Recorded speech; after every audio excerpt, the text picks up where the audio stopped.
Ayan. Ayan. Ay, kamayin na natin. Hindi na makapaghintay. Wala nang tusok-tusok. O, ayan, o. Saan ka pa? O, isang subo. Halika.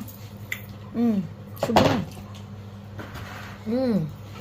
Yo, kain. Taste it. Anong lasa?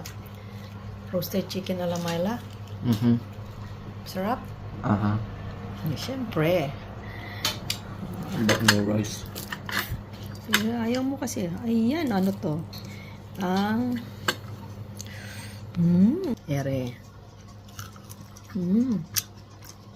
Tastes good.